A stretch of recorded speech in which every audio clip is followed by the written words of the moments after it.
నామములో మీ అందరికీ హృదయ అంతరంగం నుంచి శుభవందనాలండి. యోహాను రాసిన సువార్త 11వ అధ్యాయం 41వ వాక్యాన్ని చదువుకొని ఈ రోజు కొరకు మనము ప్రార్థన చేద్దాం. యేసు కన్నులు పైకెత్తి, తండ్రి, నీవు నా మనవి వినినందున నీకు కృతజ్ఞతాస్తుతులు చెల్లించుచున్నాను. ప్రియమైన దేవుని బిడ్డలారా, ప్రభు అయిన యేసయ్య ఇక్కడ ప్రార్థన చేస్తున్నాడు. చూడండి, ఆయన యొక్క ప్రార్థన సమర్థవంతమైన ప్రార్థనగా ఉంటున్నది. ఎఫెక్టివ్ ప్రార్థనగా ఆయన ప్రార్థన ఉంటున్నది. ఆ ప్రార్థనను కూడా ఆయన చుట్టూ ఉండే వాళ్ళు చూడడం కొరకు ఆయన ప్రార్థించాడు. ఎందుకంటే అద్భుతం జరిగిన తరువాత వాళ్ళందరూ దేవుని మహిమపరచాలి అనే దాని కొరకు ఆయన ప్రార్థన చేశాడు. ఆయన ప్రార్థన ఎలాగ ఉంటున్నది? సమర్థవంతమైన ప్రార్థనగా ఉంటుంది, ఎఫెక్టివ్ ప్రార్థనగా ఉంటుంది. నా మనవి మీరు ఆలకించినందుకు మీకు స్తోత్రములు అని ఆయన ప్రార్థన చేస్తున్నాడు. దేవుని బిడ్డలారా, ప్రభు అయిన యేసయ్య యొక్క ఈ క్లుప్తమైన ప్రార్థనను గమనించినట్లయితే దేవునికి ఆయనకు ఉండేటువంటి యొక్క సంబంధాన్ని బయలుపరుస్తున్నది, రిలేషన్షిప్ని బయలుపరుస్తున్నది.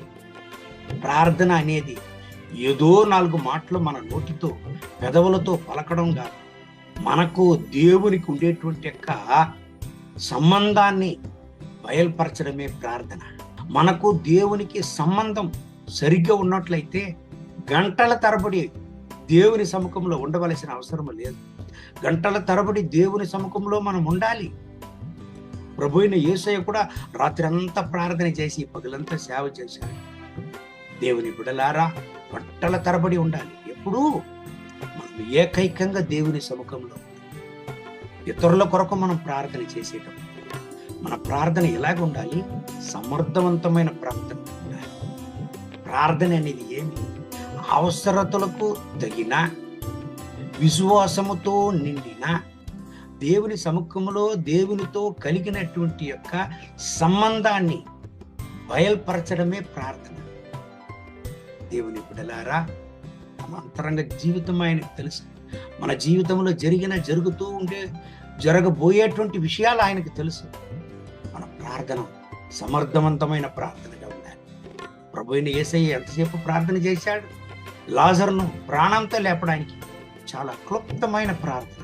దేవుని యొక్క ప్రార్థనను, ప్రభు అయిన యేసయ్య యొక్క ప్రార్థనను మనం గమనించినట్లయితే ఆయన విశ్వాసాన్ని బయలుపరుస్తున్నాడు, కృతజ్ఞతను బయలుపరుస్తున్నాడు, తండ్రితో ఉన్నటువంటి సంబంధాన్ని బయలుపరుస్తున్నాడు.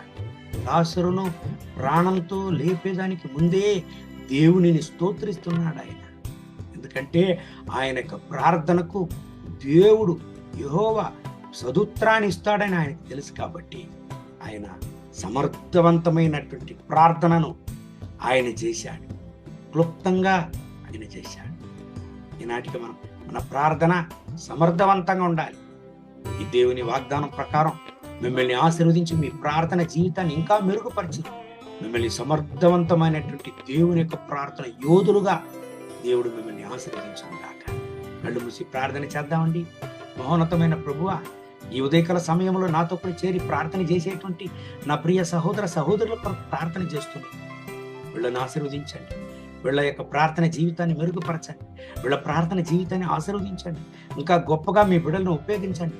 అనేక మందికి జీవంగల సాక్ష్యంగా వీళ్ళను నిలపండి, ముట్టండి, సహాయం చేయండి, దీవించండి.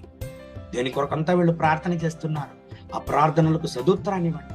అనేక మంది ముందు జీవంగల సాక్ష్యంగా వీళ్ళను నిలపండి.